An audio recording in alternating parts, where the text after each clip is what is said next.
Salut à tous et à toutes, c'est Yorisama, on se retrouve pour un nouvel instant rolling à l'occasion de la sortie du pack Vortex Embrasé, qui met à l'honneur les dragons armés. Je rappelle que cette vidéo s'inscrit dans une sorte de trilogie qui a déjà couvert ABC et VWXYZ il y a quelques semaines, et qui se conclura par Ojama d'ici peu, les trois archétypes partageant du support commun. J'ai déjà traité le dragon armé catapulte canon dans la vidéo précédente, et j'aborderai le support croisé restant dans la vidéo Ojama. Donc aujourd'hui, on va être très concentré sur les dragons armés en eux-mêmes, notamment les nouveaux du tonnerre. Mais également, en fin de vidéo, j'aborderai celui des ténèbres, ainsi que sa retrain. Pour commencer, j'aimerais aborder tout de suite un cas qui pose problème, celui de montée de niveau. En effet, avec le nouveau support, nous avons là affaire au premier monstre LV qui dispose de Hard Once Per Turn. Monter de niveau nous permet d'envoyer un monstre LV au cimetière pour invoquer un monstre qui est listé dans son texte. Avant, on avait par exemple le dragon armé LV3 qui citait dans son texte le LV5, et donc on pouvait le faire évoluer directement via montée de niveau. Mais les dragons armés du tonnerre ne suivent pas ce schéma. En effet, ils ne citent nulle part dans leur texte le nom de leur version supérieure. Au contraire, ils citent le nom de leur homologue de base, puisqu'ils sont traités comme leur version de base tant qu'ils sont sur le terrain ou dans le cimetière. Du coup, ça rend montée de niveau pas très intuitive, vu qu'en fait, on reste au même niveau si on l'utilise. Mais aussi et surtout, et c'est ce deuxième cas où on a une grosse différence entre l'OCG et le TCG, ils citent également leur propre nom en TCG. Bah oui, vu qu'ils ont un Hard Once Per Turn, ils citent chacun dans leur propre texte, à un moment, leur propre nom.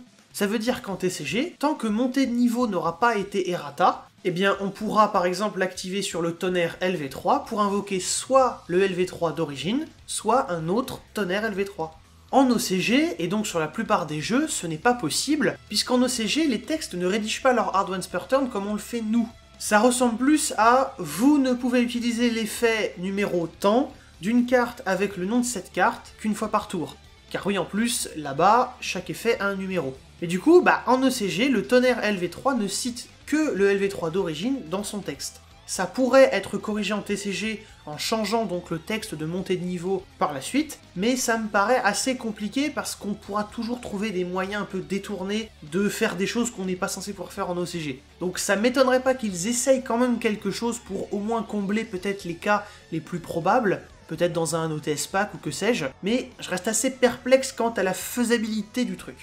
Autre point que je voulais aborder vite fait via montée de niveau. L'archétype LV est, avec héros, un archétype où, exceptionnellement, les majuscules sont à prendre en compte. Donc par exemple, même si Silver Gadget a bien LV dans son nom, ce n'est pas un monstre LV, puisque ce n'est pas écrit complètement en majuscules. Ça peut vous paraître assez logique, dit comme ça, mais objectivement, c'est une exception à la règle générale sur l'identification d'un archétype. Normalement, les majuscules ne comptent pas, mais en réalité, c'est plutôt les majuscules en début de mots qui sont généralement ignorés. Là, on a des termes qui sont entièrement en majuscules, et c'est justement pour faire cette différence.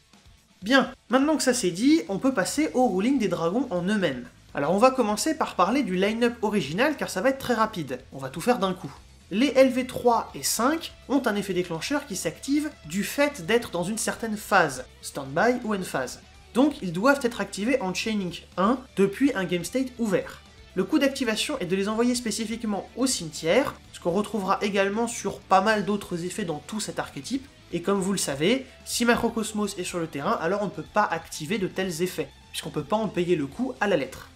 Les LV5, 7 et 10 ont donc tous un effet qui envoie une carte en coup d'activation et qui détruit à la résolution, le LV5 étant le seul à cibler à l'activation, les autres ne ciblant pas du tout.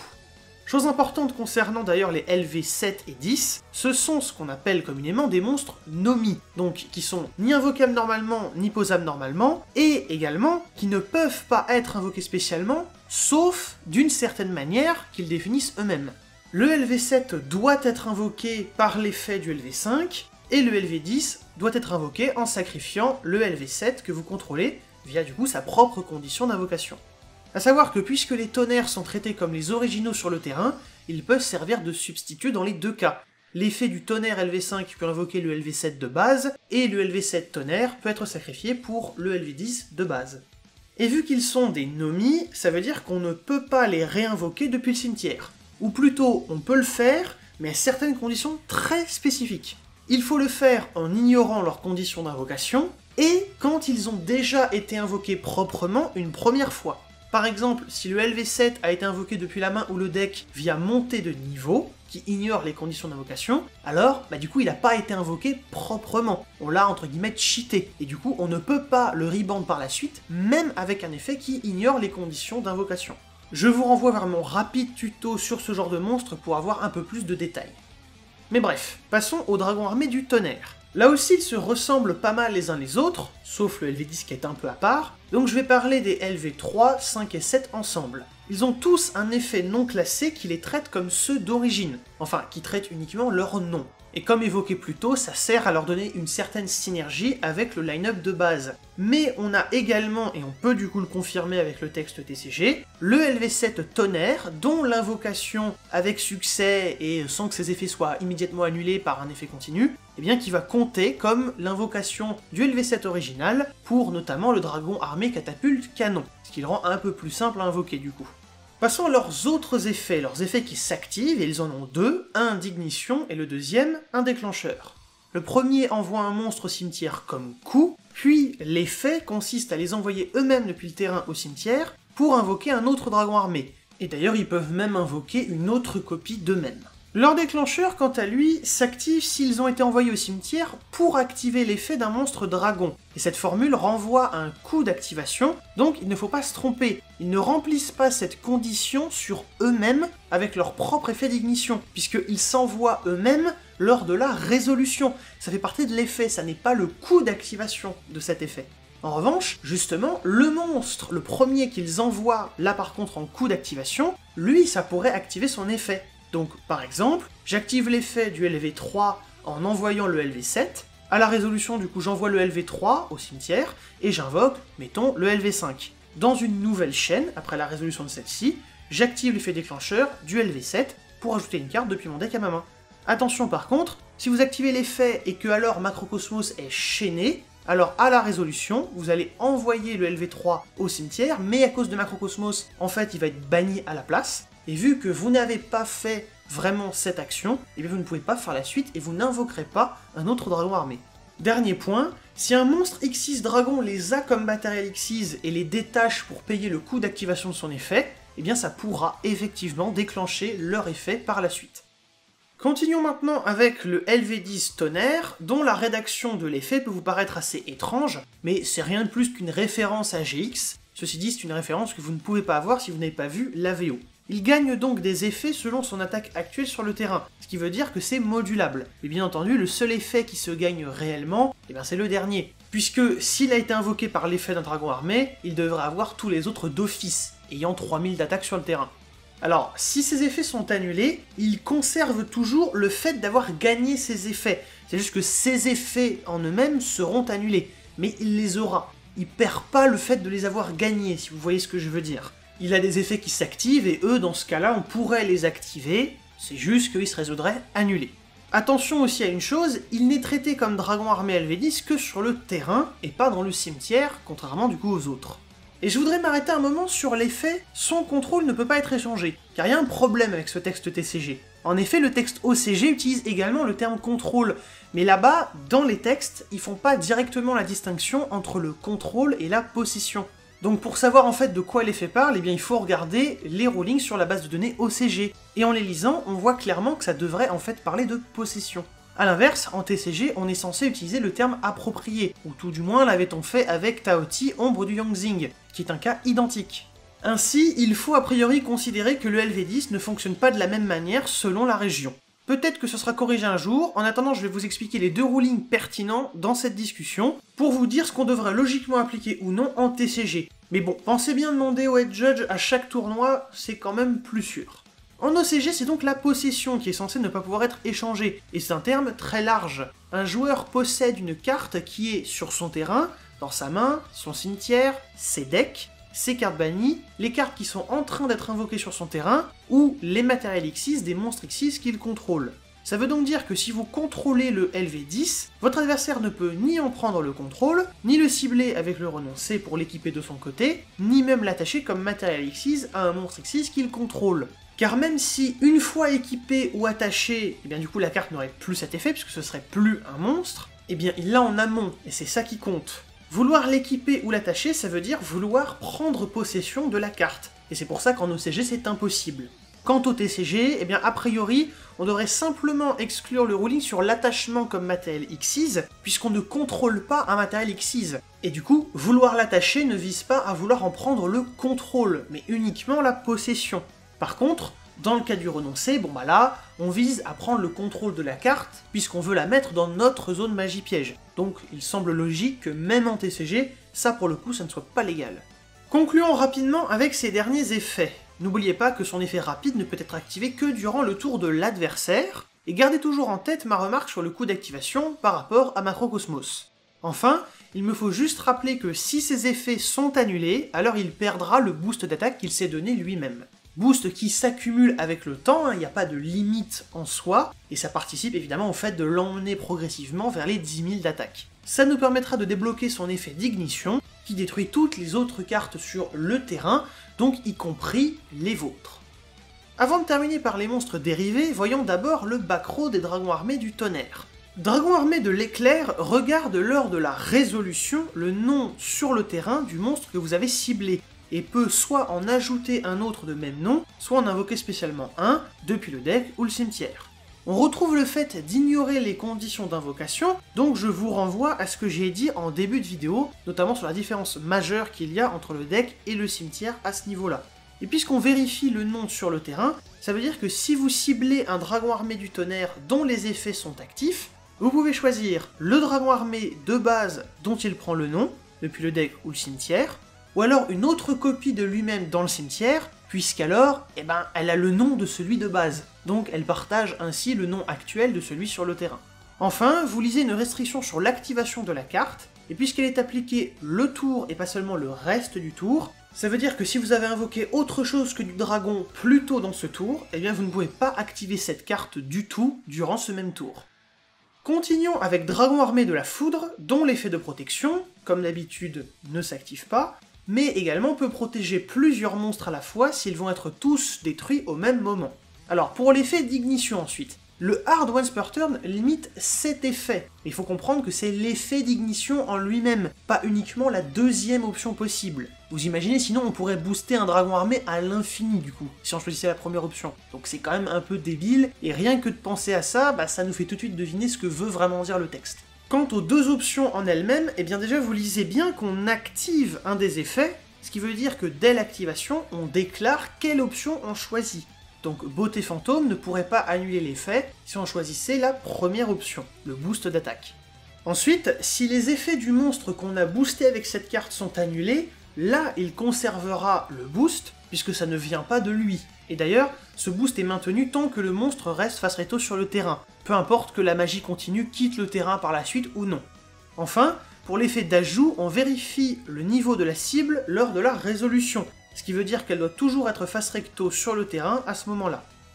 Je vais terminer cette partie avec Dragon armé du coup de tonnerre, qui a là aussi un boost sans limite, et vous pouvez reprendre ce que je viens de dire, c'est pareil que la carte précédente, au niveau des annulations et tout ça. La chose en plus, c'est qu'on regarde les noms, et notamment les noms différents. Donc c'est un effet de plus où il faut faire attention aux monstres qui changent de nom dans le cimetière. La plupart des dragons armés du tonnerre changent de nom aussi bien sur le terrain que dans le cimetière, donc ça se voit pas trop, mais le LV10 par exemple, c'est pas le cas, donc lisez bien vos cartes. Vous ne pouvez utiliser qu'un seul des deux effets par tour, peu importe le nombre de copies du piège que vous avez à votre disposition. Mais ceci dit, les deux sont de spell speed 2, donc que ce soit l'activation du piège ou son effet dans le cimetière, c'est à chaque fois des effets rapides en fait. Ça peut être utile de s'en rappeler. Bien, maintenant on peut passer au paladin rituel et à sa magie rituelle, sauf qu'en fait c'est pas un paladin, parce qu'ils ont changé arbitrairement de traduction au bout du 5e monstre. Des génies, moi je vous dis. Puisque le rituel cite le nom du chevalier du dragon armure, vous pouvez ajouter les deux avec pré-préparation des rites. Ensuite, comme tous les effets qui mettent un terme prématurément au combat au début de la damage step, si vous attaquez un monstre avec plus d'attaque et que vous le mélangez avec succès, alors votre monstre ne sera pas détruit et vous ne recevrez aucun dommage de combat, puisque l'attaque s'arrêtera brusquement ici, et n'ira pas jusqu'au calcul des dommages. On passera alors automatiquement à après le calcul des dommages, et il n'y aura pas de replay. Également, ça peut être important de le repréciser, un monstre banni temporairement, par Farfa par exemple, se souviendra, en revenant sur le terrain, qu'il a été spé depuis l'extra deck. Par contre, un monstre oubliera cette information dès lors qu'il passera face verso, et ce, même s'il repasse face recto par la suite. Enfin, pour la magie rituelle, son effet au cimetière bannit des monstres en coup, mais elle ne se bannit elle-même qu'à la résolution de son effet. Et puisqu'on invoque un monstre rituel depuis le cimetière sans traiter cela comme une invocation rituelle, il faut que ce monstre ait d'abord été invoqué rituellement avec succès une première fois. Très bien, maintenant il ne nous reste que les 3 spin-offs, entre guillemets, avec tout d'abord le dragon armé LV10 blanc. Lui aussi est un monstre Nomi avec un effet d'ignition qu'il invoque, sachant qu'il ne peut pas bannir des monstres face verso. Vous n'avez pas non plus besoin d'avoir un voile blanc dans le deck, puisque son ajout est entièrement optionnel au sein même de l'effet. S'il active son effet au début de la Dame Hashtep et qu'il détruit le monstre qu'il est en train d'attaquer, eh bien vous pouvez appliquer la même chose qu'avec le rituel, le combat s'interrompt là, on passe à après le calcul des dommages, et il n'y a du coup ni dommage de combat, ni de destruction au combat. En revanche, si le monstre n'est pas détruit, vous tentez de le détruire mais ça ne marche pas, eh bien le combat du coup il continue. Ça aussi d'ailleurs vous pouvez l'appliquer pour le chevalier. Bien entendu, j'ai un peu envie du coup de faire un détour par le voile blanc. Et à vrai dire, il y a plusieurs rulings dont je dois vous parler à son sujet, la carte étant assez intéressante à ce niveau-là. Son effet qui inflige des dommages est un effet continu, mais c'est le genre d'effet qui est appliqué même si la carte quitte le terrain pour repartir dans un endroit privé, et donc même le deck ou les cartes bannies face verso. Il faut simplement que la carte quitte le terrain alors que ses effets n'étaient pas actuellement annulés par un ordre impérial par exemple. En revanche, si le LV10 blanc est équipé avec puis est détruit au combat, alors puisque le voile blanc quitte le terrain à cause du fait que le monstre a quitté le terrain, ça veut dire que le LV10 blanc ne sera pas à ce moment-là sur le terrain pour vous protéger des dommages d'effet infligés par le voile blanc. En ce qui concerne ces autres effets, eh bien l'effet déclencheur qui s'active à la déclaration de l'attaque est obligatoire. Et si le monstre attaqué est un monstre piège de la catégorie de ceux qui sont toujours aussi traités comme des pièges, alors ces effets étant annulés, eh bien il sera replacé face recto en zone magie et piège, et il y aura alors un replay à l'attaque. Ensuite, le verrouillage des magies pièges est appliqué dès que le monstre combat, donc de la déclaration de l'attaque jusqu'à la fin de la Dame Hashtep, qu'il soit attaqué ou qu'il attaque. Ceci dit, si le monstre équipé est détruit par le combat, alors il quitte le terrain à l'entrée du timing fin de la Dame Hashtep, et le voile blanc fait de même. Ainsi, dans ce cas de figure, pour cette toute dernière partie de la Dame Hashtep, eh bien il n'y aura plus le verrou.